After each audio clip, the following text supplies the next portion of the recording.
అదేం నువ్వు ఇంకా రెడీ అవ్వలేదు? బయటికి వెళ్తా ఉన్నారుగా. వాడు ఇంకా లెగలేదా? చిన్నా లే, ఇవాళ అప్పుని బయట తీసుకెళ్తా అన్నావా? వచ్చా పడుకోవచ్చులే.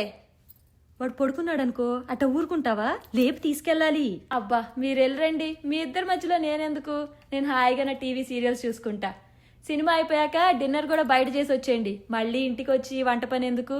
నాకు కూడా ఓ ప్లేట్ పూరి తెచ్చేయండి. అప్పు, నీకు నేను చేసే పాయసం అంటే ఇష్టం కదా, చేసి అక్కడ పెట్టా తిను. మీ పుట్టింటికి వెళ్తావా? వెళ్ళు, దానికి నా పర్మిషన్ ఎందుకు? అది కూడా నీ ఇల్లేగా. కానీ తొందరగా వచ్చే, నువ్వు లేకపోతే నాకు ఇక్కడ ఏం తోయదు. అమ్మని నాన్న అడిగా అని చెప్పు. ఊరెళ్లే ముందు మాకు కావాల్సినవన్నీ వండి పెట్టెళ్తావా? నాకు వంట రాదనుకుంటున్నావా? మీ ఆయన నేను బాగానే చూసుకుంటా గానీ నువ్వు పుట్టింటికి వెళ్ళి హాయిగా ఎంజాయ్ చేసిరా. అప్పు, నువ్వు నాతో ఏది దాయకుండా అన్నీ చెప్తావు కదా. ఇందాక లక్ష్మి ఆంటీ వచ్చారు, వాళ్ళ కోడలు అసలు ఆవిడతో మాట్లాడదంట. సామాన్ కూడా అన్ని లోపల దాచుకుని తాళాలు వేసుకుంటుందంట.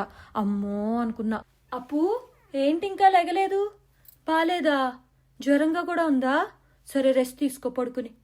అప్పు, ఇదిగో వేడివేడిగా కిచిడి చేసా, ఇది తిని టాబ్లెట్ వేసుకో, తగ్గిపోతుంది. అబ్బా, ఇన్స్టాగ్రామ్ లో పెట్టిన ఫోటో ఎంత బాగుందో.